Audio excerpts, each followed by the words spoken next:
All right. So here's what I want to do. I want to help you become better teachers. All right. That's why I'm talking about what I'm talking about. I want to help you consider everything from specific behaviors, situations that you find yourself in, to general policies. You know, what's your policy about extra credit? What's your policy about attendance? That kind of stuff. And the way I do it is to increase awareness of ethical issues. All right? And I believe that thinking in terms of ethics, and we're talking about professional ethics here, so we're not talking about kind of everyday moral stuff. We're talking about professional ethics. Looking at the world and looking at teaching in terms of these ethical issues, I think helps. We are bound by ethical obligations, right? Because we have a lot of power in regard to our students, and we can exploit that power. So ethics becomes really important. Students trust us to do what's in their best interest primarily. But ethics does more than keep us from exploiting power and keep us out of trouble. And that's why we use the term positive ethics. See, this thing does work. Okay. We use the term positive ethics, which means making better decisions, going beyond just the minimum. Okay, I'll talk more about that later. This morning I talked about our teaching philosophy. Well, actualizing those ideals that we have in our teaching philosophy is what positive ethics is all about. So what I want to do this afternoon is give you one way to explore your vision of yourself as a teacher, in addition to pedagogy, okay, intuition, previous experiences. How many of you have ever been a student? Right? And that's probably where you get most of your ideas about how to be a teacher. And that's good, but it's incomplete. And so I want to fill in another piece to the puzzle. This is a filter. Ethics is a filter through which you can look at every aspect of your teaching. Okay. I also want to help you make teaching more fun. Okay. Preparing classes, teaching courses, dealing with students. The more fun you have, the more likely it is you're going to do it for a long time and not get burned out. And the question is, will I help you become more ethical? And I hope so. Okay. Quote from Twain. Okay. It's my favorite ethics quote. So I'm going to give you some structure, and then, but first I want to give you some discussion. So look at this case. This case is also in your notes on page 2. So I'm not going to read it to you because one of my ethical principles is not to read PowerPoint slides. So take a couple minutes and read that. And when I see most people have read it, we're going to go on. Think about what you would do in this case.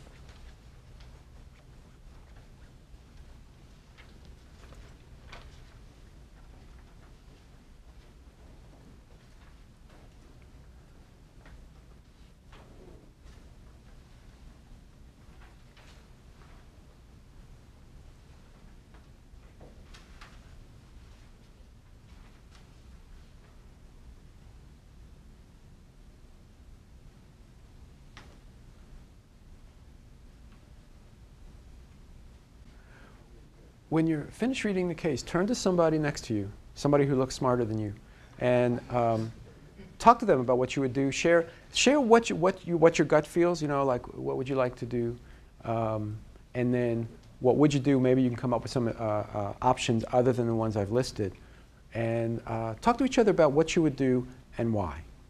All right. So take a few minutes after you read this and do that. All right. Let me have your attention. I hate to get in the way of your education, but let me continue. So what'd you come up? So we can think about, all right, we're going to fail the student or not. How many people said they're going to fail the student? Okay. How many people said no? Okay. There's no right answer to this. Tell me what you were thinking. What came up? What issues? What other alternatives? Let's hear from you. I want to know who I'm dealing with here. Skip. Well, that in the situation given, we're regrettably forced into teaching, but not by our own actions, but by the students' actions. Okay. And so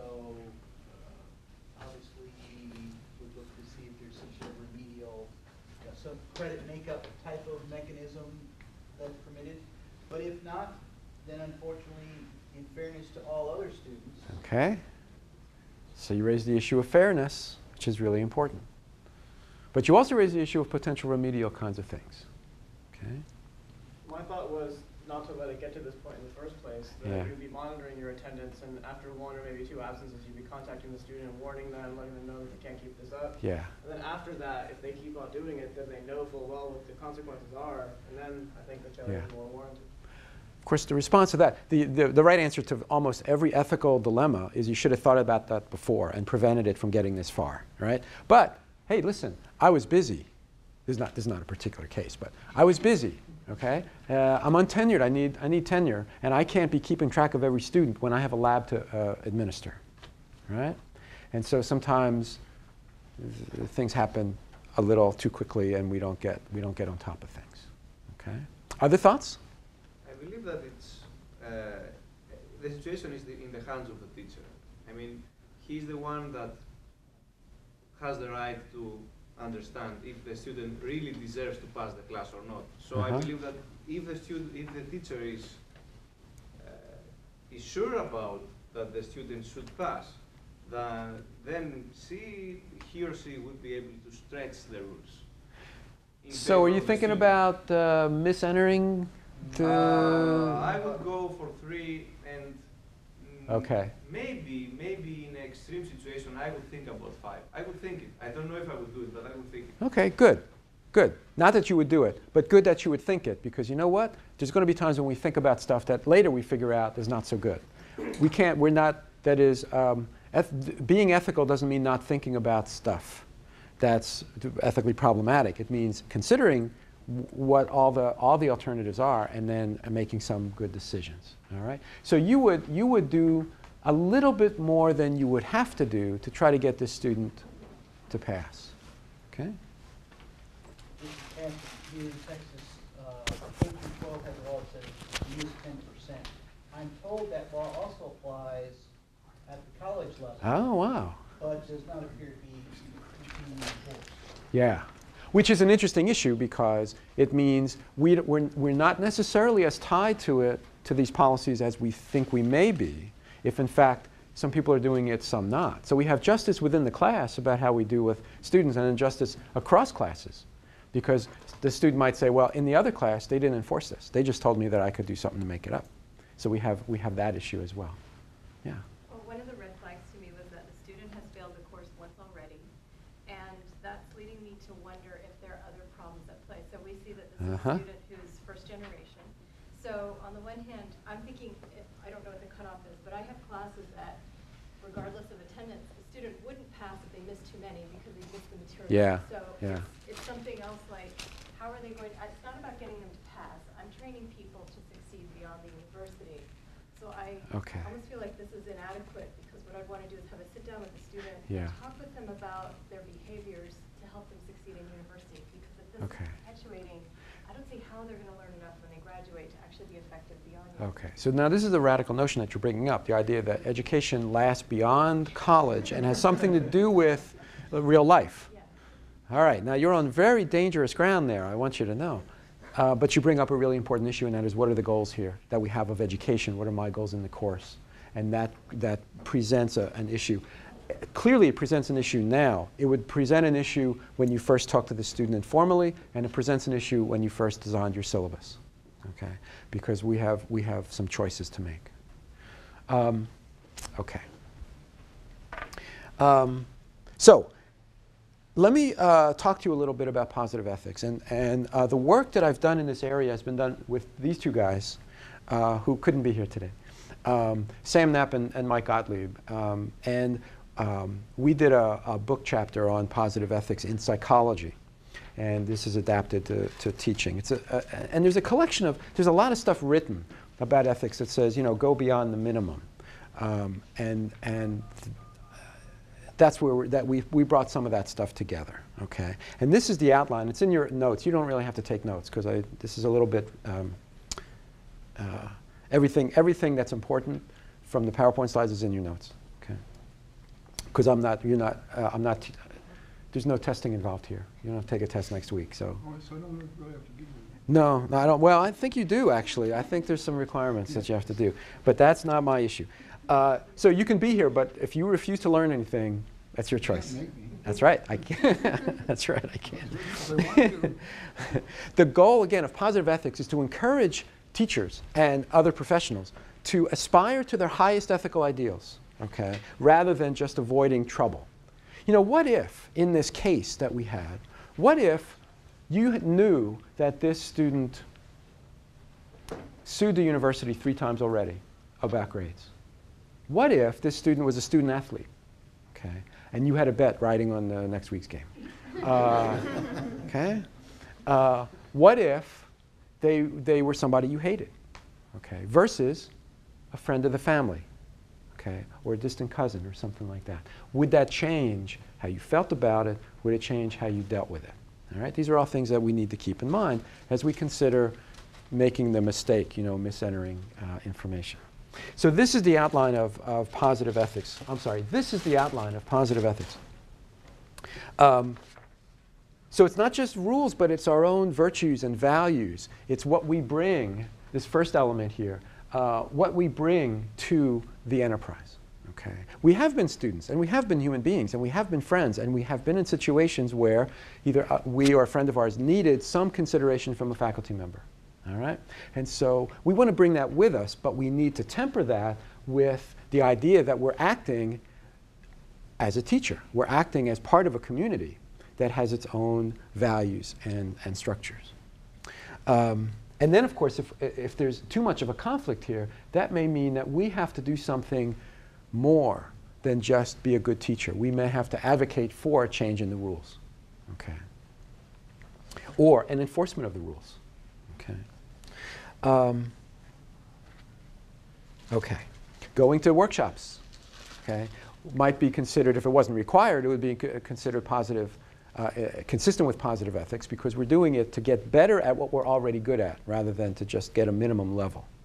So we're going to focus on 2 aspects of positive ethics, okay? Ethical acculturation and ethical decision making.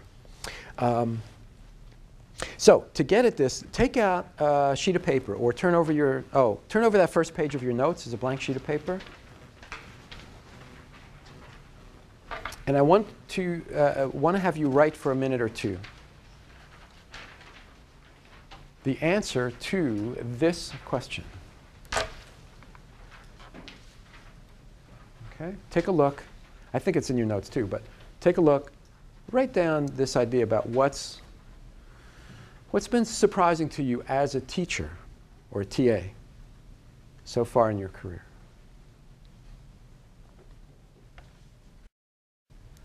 Okay, everybody looks like something, either in their heads or on paper or both.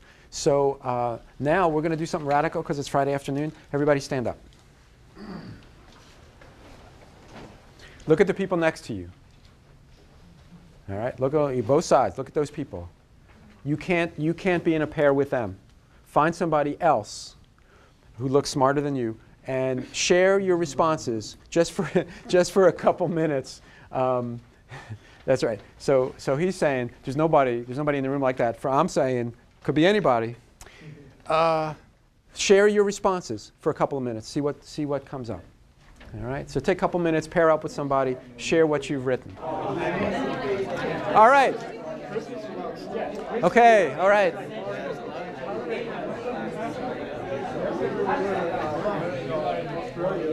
All right. Let's reconvene. I always forget to give a signal. I always forget when I do these things that we need a signal to stop doing them. But that's all right. All right. So what came up? Let's do a little bit of sampling about what's counterintuitive, surprising, those kinds of things. What came up in your discussions? Okay, I'll do it. You go first. I noticed personally, as an undergrad, that there was a lack of a consistent level of unconditional positive regard across all boundaries, ethical, socioeconomic, whatever, unethical, socioeconomic, whatever. So a lot of, what you noticed as an undergraduate was not a lot of care for students, not a lot of concern for students. Well, not consistent. And not consistent. And nothing since you've been a TA has disabused you of that notion. Okay? All right? So it's a long-standing issue. Oh, yeah. Okay. Others? Other thoughts? Again, my experience is from the K through 12 environment, but that administrators are more than willing to hold teachers to an ethical standard, but become quite upset when you hold them to the same standard. Okay. All right. Or that you expect them as administrators to enforce the ethics as expressed in the student code of conduct. Okay. All right. So interesting. Another issue of lack of consistency. Okay. Between levels of the institution. Good. Others? Got a couple big issues. I know there's more. You weren't just talking about where you were going to go this weekend, right? You had other stuff going on. I heard it. They've all gone to highly ethical schools. Maybe that's it. Everything's fine, right? All right. Other thoughts? What else did you have? I don't want to have to collect these papers and read them. Yeah. Maybe if you need to talk with someone or to deal with a situation with a student who is aggressive, or his character is not letting him be in the mood of the class, outside the teaching, outside the strictly teaching situation. Okay. So that kind of stuff, we don't think about. A lot of us were really good students who made no trouble for our professors, and so when we have students who make trouble, I'm not talking about everybody, and so when we have students who make trouble, it's like, well, what do we do with that? I actually had an interesting incident this morning in my lab. There's 2 sections for the lab that I teach, and they both have the same. Well, no, I have one girl in my section, and then she's also in the level 1 class. There are 2 different subjects, but there's no prerequisites, so you can take them both at the same time. And their first assignment is exactly the same for the 2 different classes. So she handed in the same assignment for the 2 different classes. Yeah. She got a higher grade on one in the other section, and I graded her based on what she did. And so she asked if I could adjust her grade, because the other one was exactly the same, and she got a lot higher grade on it. So I was forced to deal with that sort of, but I was like, well, you're going to have to talk to the lab coordinator before I change it in your grade. Yeah. Because, I had a rubric to follow. Yeah. See, the bad news about being a TA is you're in this in-between position where you don't have real authority. The good news about being a TA is you're in this in-between position without having that authority. So you can say it's somebody else's decision. But that's interesting. We talked about that in my ethics class on Tuesday, about is it ethical to turn in the same work for 2 assignments? Because if somebody came to me like that, my first response, although I wouldn't say it out loud because I'd try to be more respectful, is to say, I'll adjust your grade, I'll give you a 0 because you didn't do any extra work for me. And you can't, but I mean, it's the exact same assignment, recreate this table based on these instructions. Yeah. So it's like it's the same assignment, then it's the same assignment. Okay. These are elements of the culture of teaching. All right. This is what I'm talking about. To give you an example of ethical acculturation and ethics education, let's say that you wanted to go to France and become French. Okay? If we did it the same, if I would help you get into that culture the same way most ethics education goes, here's what I would say. I would give you a list of French swear words and say, when you get to France, don't say these. Okay? Don't have sex with your students, that kind of stuff. Positive ethics goes beyond that. How do we deal with these inconsistencies? How do we deal with students in the most respectful way? Because there's ways to deal with that will help the student become a really good student and a good human being. Okay? And there's ways that will turn them off to college and start a downward spiral. Right? Okay. Some of these conflicts are conflicts because, I'm sorry, there might be conflicts between what you're seeing as a TA, as a graduate student, as a new professor or instructor, and what you think education was like. Okay? Most of us were relatively motivated students. So when we see a student who's not motivated, it's like, well, what do we do with this? Okay? And is there something wrong with them? So there's sometimes disconnects between who we are as human beings and how we function and what we think is right and wrong and what's happening at the academy. So keep this in mind. I'm going to show you this acculturation model as a way to understand how people move from being nice people to being ethical professionals, okay, which is where you're headed. By the way, how many of you are nice people? Okay. How many of you are ethical, by and large? Yeah. Okay. So we're not talking about I'm going to take you from this worm that you are to being ethical. We're talking about moving from nice, caring people to being really good, really excellent, and having it go a little better. So here's what we did, and this was Knapp and Gottlieb and me. We looked at the literature on psychological acculturation. How do we, when we go from one country to another, or one culture to another within a country, what do we do? So read this. This is John Barry. He's from Canada. This is the way he defines acculturation.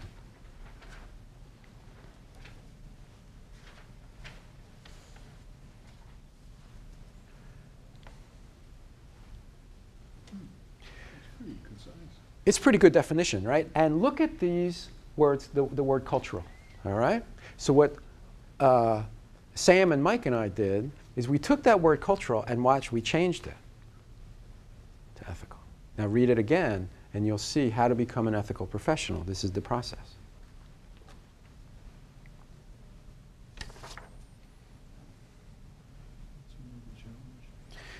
It's a bit of a challenge because, in fact, again, the way we implement our principles or the actual principles themselves may be different in our lives, in other professions we've been in. Some of us have been doing other things, okay? We've been attorneys or doctors or ski instructors or whatever, and they have their own sets of values and principles and traditions. So when we get into this professional context, it can be different. By the way, there can be conflicts between your disciplinary identification and your identification as a teacher. So you can have a different approach to chemistry as to teaching, all right? So Barry's model, what happens is we have two dimensions, okay? The first one is called maintenance, and that is, to what extent do we maintain our culture of origin? Okay? If we believe that loyalty is a good thing, or we believe that doing good for other people or concern is a good thing, to what extent do we maintain that as we become, as we get into the teaching profession? Okay? And then we have another variable called contact and participation, which means to what extent do we adopt the values, the traditions of the new culture? Okay? Do we say, I think this idea about assessing students is a really good thing, okay? Or do we not? So that leads to 4 strategies, because if you think about these two continua, if you think about them as you can be high or low on each one, okay? That leads to 4 possible strategies. Now notice that these lines are dotted lines because they're not categories, okay? But they're continua. But if we're relatively high or low on each one, Barry talks about strategies of acculturation.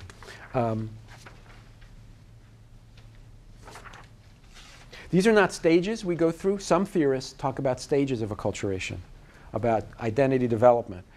Barry doesn't talk about that. He talks about choices. They're not personality characteristics. It's not like, well, somebody's in this one box and that's all they do. That's not the case. We have choice to make. And in different situations, we might make different choices. Okay? So let me show you, and hopefully this will give you a way to think about your teaching. So when somebody comes to you and says, I want my grade adjusted, you can think, what's my reaction? What's the right thing to do? Because there's good arguments for doing all kinds of things. What's the right thing to do? Oh, thank you. Oh, it's good. It's vodka. Oh, good. Okay. So what's the right thing to do and why? And what are my other choices? Okay. So let me go through these kind of one at a time. The first one I want to look at is integration. Okay. This is the best, by the way, where we're high in maintenance and high in contact and participation, which means we bring with us who we are as human beings. But we don't discount our culture, our new culture. Some people will read a code of ethics or an administrative policy or something like that and say, what's that got to do with me? I'm a nice person. Why are you telling me how I should treat my students? Okay? Others will say, this is interesting. There's some rough spots here. There's some things I don't agree with about how this culture goes. But you know what? I can make this work and not be untrue to who I am. Okay? This doesn't necessarily mean compromising. It doesn't mean not following the rules. I'm a big advocate of following the rules of a profession. Okay? So misentering, the attendance thing, and I'm not a big fan of that, even though it might be a nice compromise. But, and by the way, doing the right thing doesn't necessarily mean that you're going to sleep better at night. Doing the right thing doesn't mean you are going to be happy about it. So if you fail the student, as you said, we were left at that point with no choice. Failing the student, in fact, might be the ethical thing to do, but it leaves what philosophers call moral traces. And that is, we don't like it because we know that another principle, like beneficence, like doing good for our students, is compromised a little bit. All right? What we want to look for as we enter a profession is the overlap between who we are and what the profession says. Because if there's not enough overlap, we got to get out of the profession. Okay? We'll talk about that again in a second. We might have to modify the expression of values. I deal a lot with psychotherapists, and you're not allowed to lend clients money. Okay? It's a problem. But lending money is something we do to show concern. So in psychotherapy, it doesn't mean we're not concerned. It means we have to show that concern in other ways. Okay?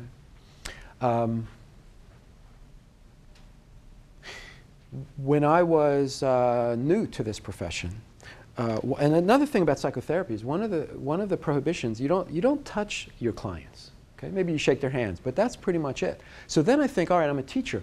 What should I do? What's right and wrong about touching my touching my students? Because I see other faculty members hugging their students and all that stuff. And so what I decided to do was a kind of a thought experiment. Before I touched anybody, I decided to walk around and during the day think about when I was wanting to touch students and under what conditions and who, Because I heard my colleagues saying, students need, how do I show my concern? I need to hug them and this and that. And what I found was, I asked myself, who needed the hugs, who didn't? And what I found was that over the course of time, in my professional judgment, it was the attractive women who needed the hugs. The ugly guys, not so much, right? So then I had to decide whose needs were being met, and then if I had other needs, how do I get those needs met? And if I want to do good for my students and express concern, how do I do it in more appropriate ways? Okay? So to some extent, that was the process of integration.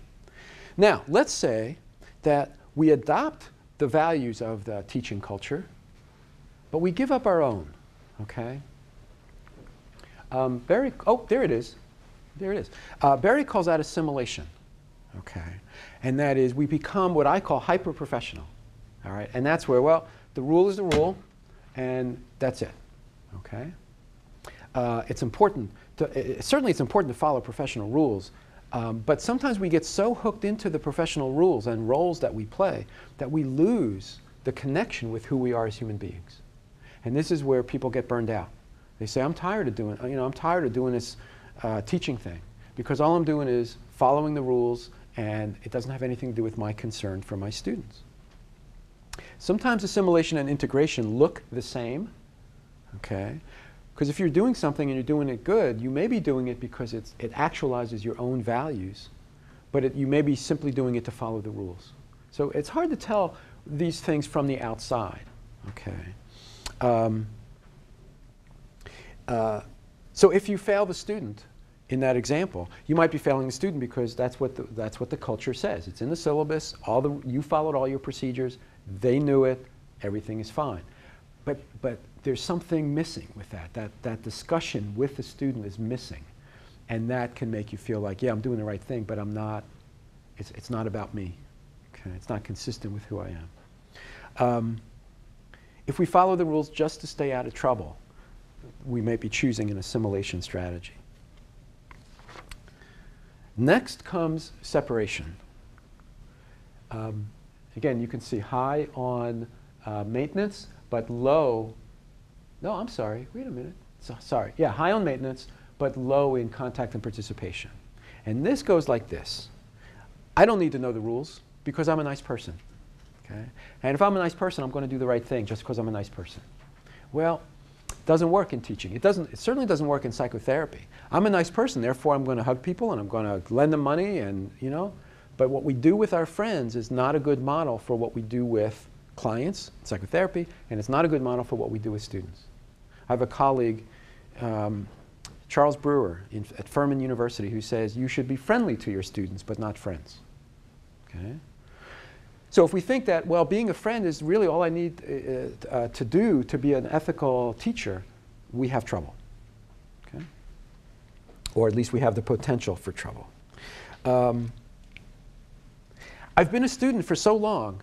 If I become a teacher, I know everything that's involved. But we don't, because our experience as a student, I shouldn't point this, it may go off. Our experience as a student is one student's experience. That's it. And we can't assume that experience of other students is the same as ours. Okay. For example, if this student was one of our favorite students who missed the absence policy, if he's one of our favorite students, we might be more likely to bend the rules a little bit, okay, than if not. That's loyalty, but it's not professional boundaries. It's not professional concern, okay? And finally, we have marginalization. And you all said you're nice people, so none of you fit into this. None of you ever do this category. This is where we're low on both. These are sociopaths, all right? People who have no sense of ethics themselves and come into the profession and really don't care what the rules of the profession say, all right? I know, you all know people like this, right? But none of you. This is where, if that student came to you about the absentees, you know, the too many absences, you would say, how much is it worth to you for me to fix the grade? All right? Taking bribes, you know, that kind of thing. All right? So we don't have to worry about that. I know what you're thinking, though, is that you choose integration all the time, and all your friends choose one of the other three. All right. So here's another way to show this strategy, or to show the strategies of acculturation. You have the personal side, personal ethics, and then your professional ethics. All right? Where they converge is where you want to be. That's the integration strategy. All right? That's when you're having the most fun. It may not be painless, but at least you're the most consistent. All right? Let's say a colleague of yours is making sexual advances to students in his or her class. Okay? What do you do about that? Okay? Let me ask you, what do you do about that? Well, the first thing you do is confront the colleague. Okay, you talk to the colleague. I could argue, it's too serious for that, I'm going to turn him in. No, because you have an obligation to tell him first before you do it. Otherwise, you know, you may have misread something, you don't know. Okay, so I want to find out the facts of the case. Okay, I may have an obligation to confront that person. Although if it's an emergency, I mean, you know, that may be an exception. Pardon? Then you call 911. Then I call 911 or the dean or, you know, somebody, because there may be at various institutions there will be procedures for that. Okay. But what are our values here? Well, we have values of loyalty to our friend. We have values of responsibility to these students. Even if they're not our students, we have responsibility to them. If we were acting out of loyalty, we may be choosing a kind of a bad separation strategy. That is, I'm acting on my ethical principles, pre-existing. If we go and turn them in right away, we might be acting in assimilation. That is, well, the rule's the rule, he's violating the rule, I have enough information, I'm just going to turn him in. Integration may be, I want to talk to this guy quickly, right? Quickly, but I want to talk to him or her about what's going on. Okay. We may need, to establish integration, we may need to just reorient the implementation of our values. All right? We have a value of respect. We have a value of doing good for people. how that happens in education may be different than how that happens in friendship. Okay? But we may need totally new values. We may need something else. Issues of privacy, for example, you know, we gossip about other people. And with friends, it's okay, it's accepted, okay? But when we go into the lounge or faculty lounge, what are we saying about our students to other faculty? And are we violating their privacy? When we talk about ethics, we add a few syllables to the word privacy and come with confidentiality. Okay? So in any given single environment, that area of integration can be big or small. It can vary constantly. Yes, absolutely. So the idea is, as an advisor, this may be huge. I used to have 4 slides where I did that. And then the last slide was where they were totally separate. Okay? And so here the idea is, in advising, these circles may be perfectly overlapping. Everything you do is, you know, concern and all that. Whereas in teaching a large introductory class, where you have to fail some people whom you like don't even meet, okay, then the circles may be further apart. If they're totally separate, then you should be a ski instructor or a financial planner or something that fits. Okay. To follow up on that, you know, I don't know if you're going to get into this or not, or I'm stepping on your toes, but it seems like there's a lot of online classes being added always. Yeah. It seems like in that situation, you're really touchy with how we're going to deal with this, because yeah. You know, so here's a way to frame that in this context. Online education is a different culture. And so how do we translate our behaviors into this new culture and preserve the values that we have? Okay? So for example, the value of generating income for the institution, no problem. We can do that online just as well as we can in class, even better. The value of education, the value of portraying information, sounds like these circles might be pretty close.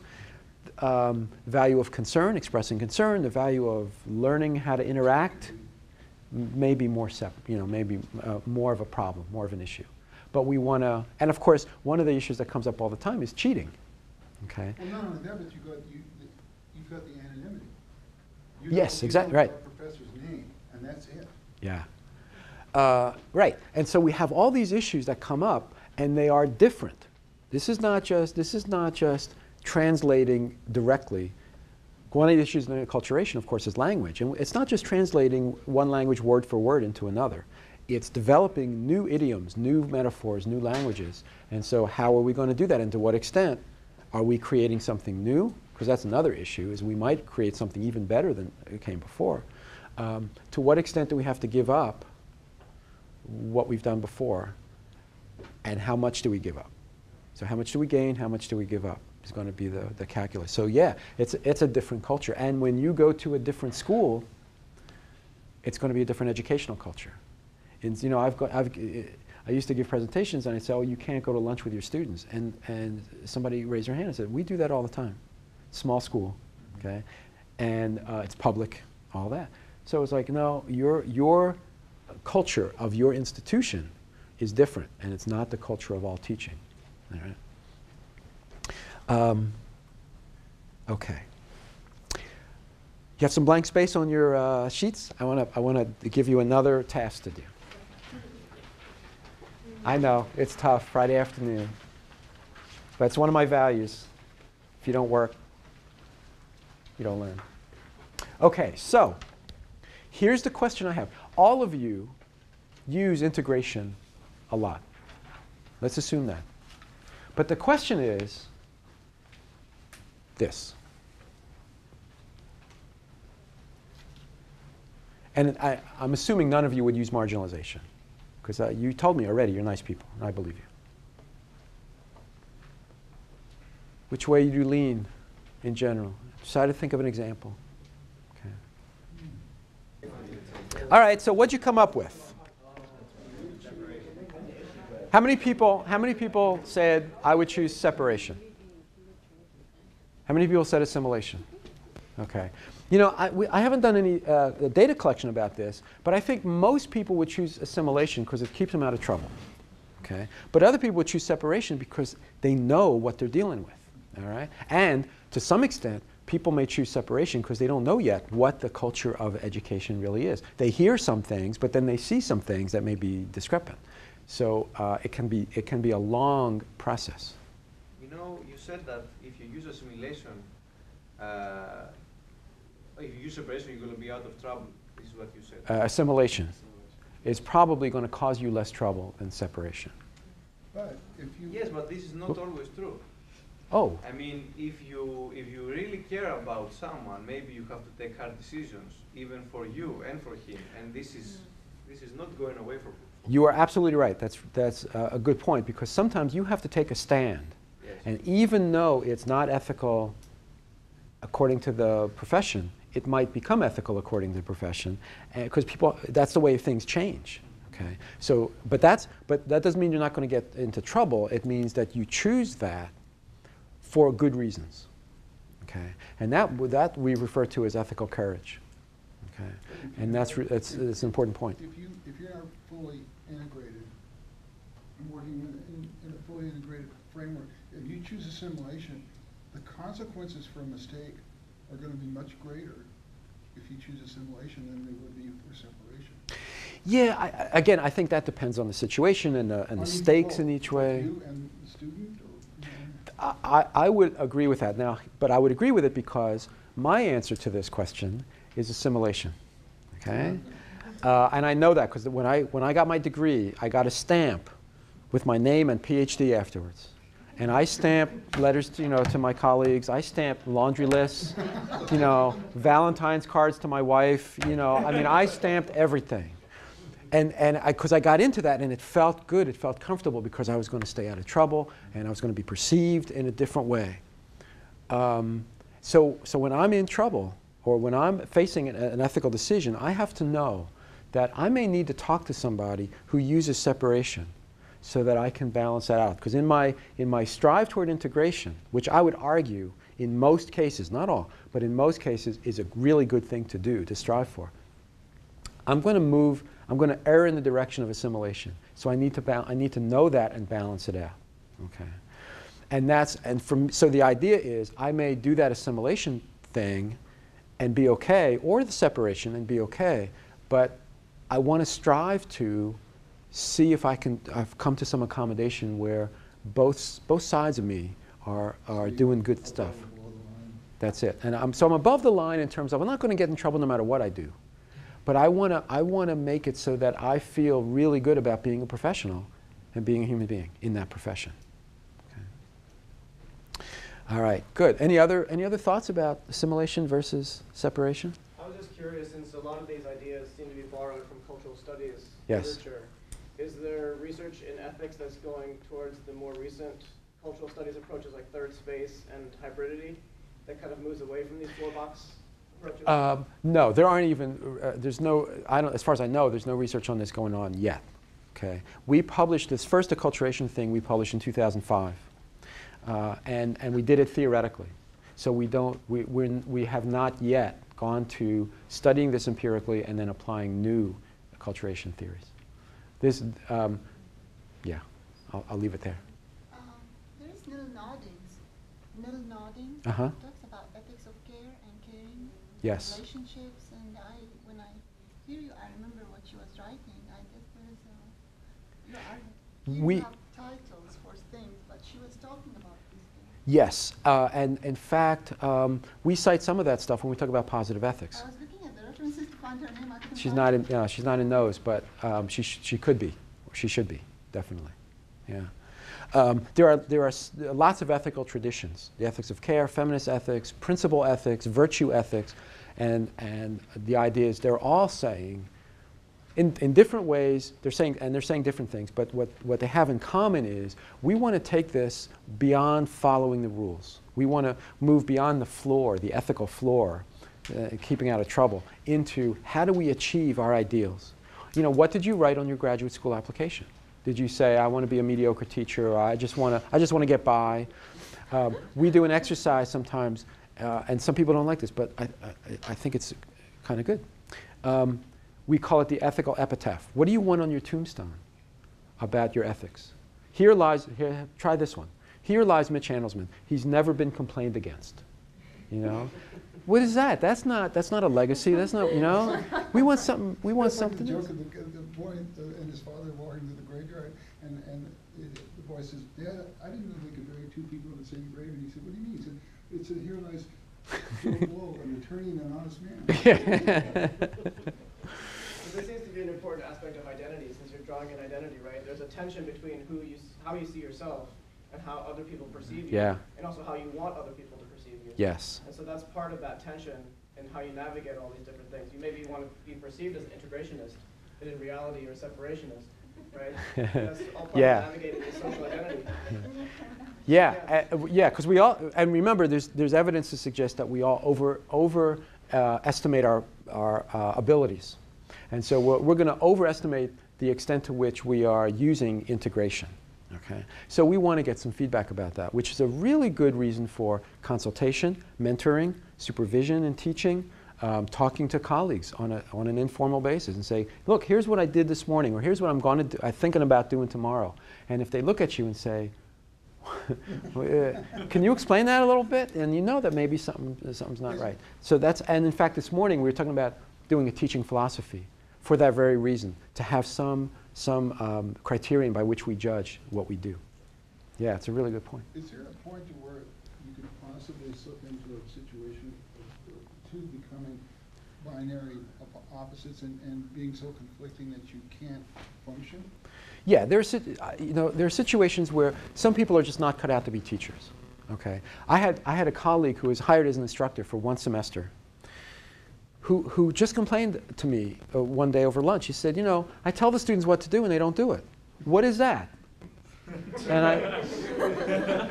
I said in a nice way, well, that's education. You know, it's human beings. These are human beings. And he lasted one semester. He couldn't deal with it because his idea was, and I don't know how he got this idea, but he was a psychologist by training.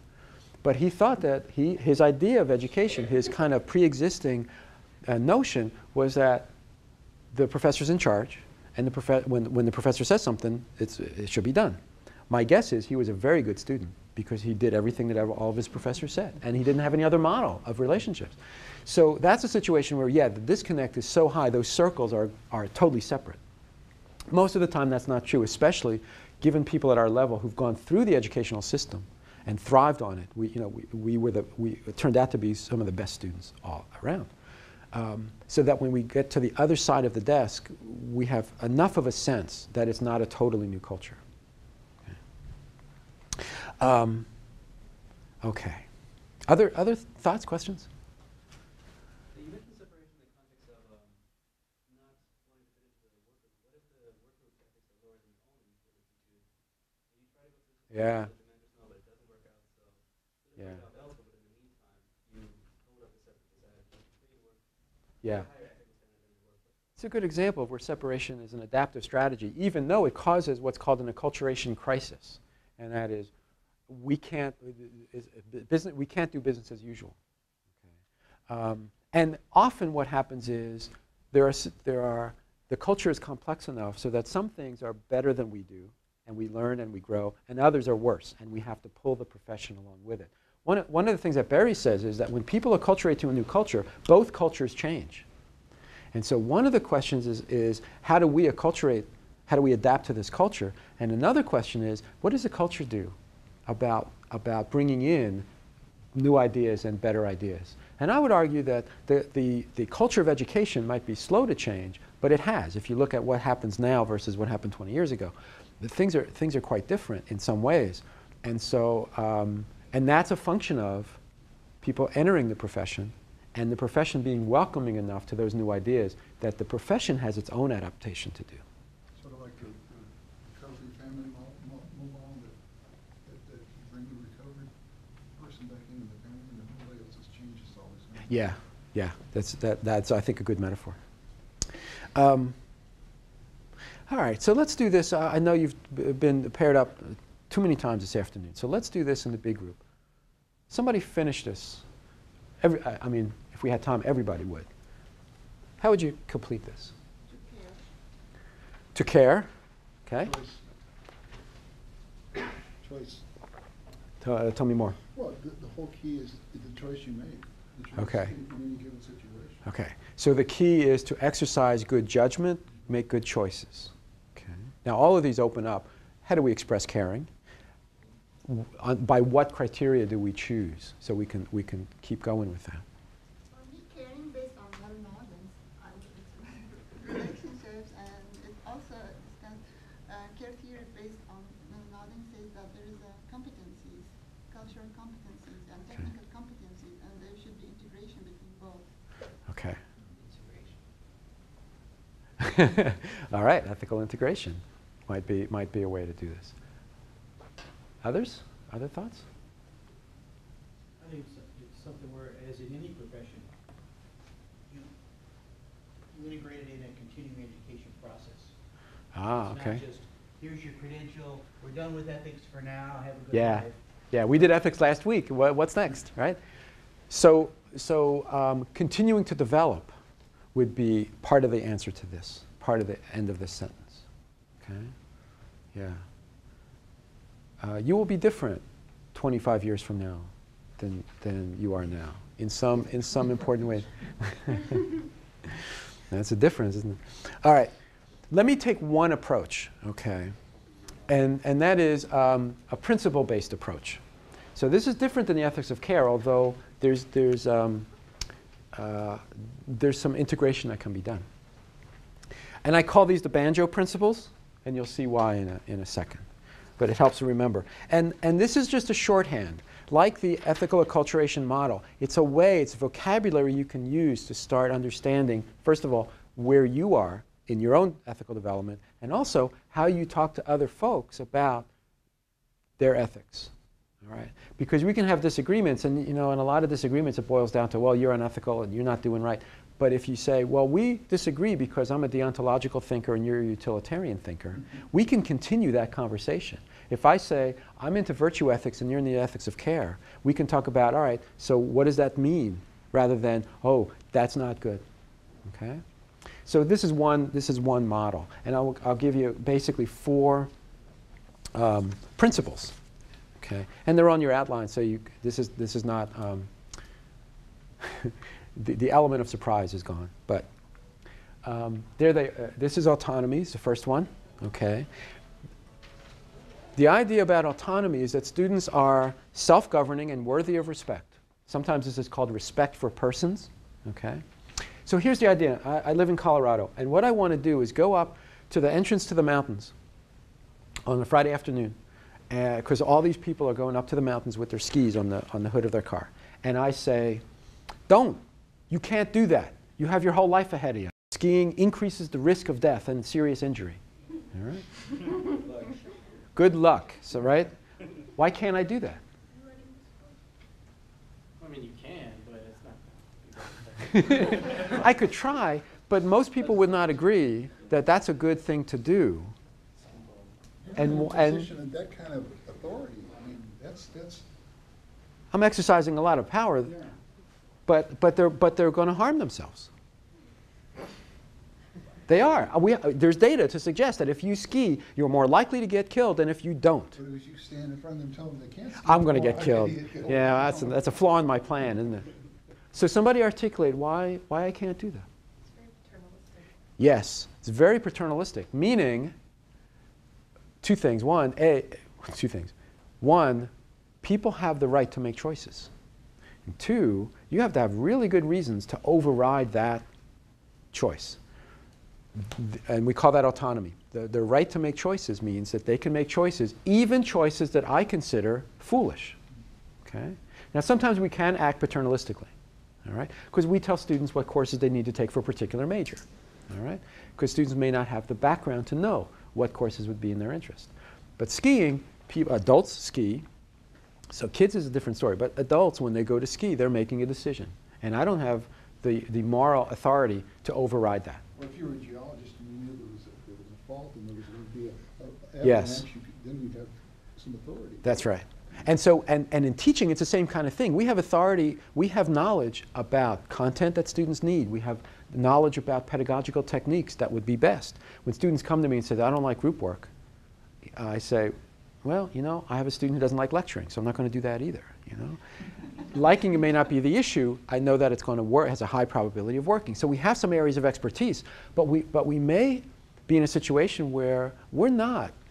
If somebody wants to major in something other than our major, we can't say, well, I'm going to force you to major in geology or psychology or whatever, right? It's their choice. It might be foolish, but if they're well informed, there we go, all right? That gets into issues of privacy. So not gossiping about students is respecting them as human beings. All right? So think about that. And by the way, and you mentioned this kind of thing before in terms of consistency across levels. When you go into the faculty lounge or the graduate student lounge and talk about other students, think about what faculty are saying about you.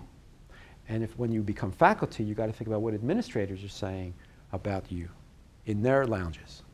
And think, what would I like to have them saying about me?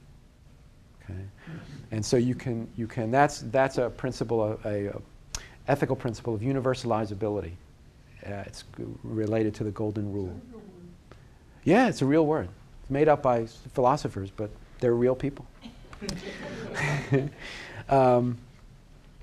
Veracity pretty much means telling the truth. Okay? Fidelity means keeping promises. So if you have something on your syllabus, in terms of the case we talked about earlier, if you have something on your syllabus, you have to abide by it. Okay? I had a teacher once at a workshop say, you know, I have on my syllabus that I don't accept late papers, but if students come to me with a good excuse, I'll let them go. And I thought, that's not perfectly articulating or consistent with these principles. Because the two things are wrong with that. And by the way, one of the things I said was, you know, you're systematically reinforcing assertiveness. Is that a course goal? If it is, show it on your syllabus. That is, you know, one of the purposes of this course is to teach you how to be assertive.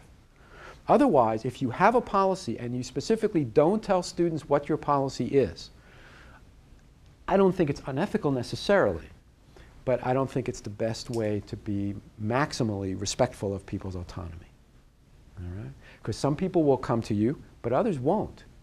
And I'm not sure the difference between those students is enough to warrant a different grade or a different policy. Okay? Number two on the banjo hit parade.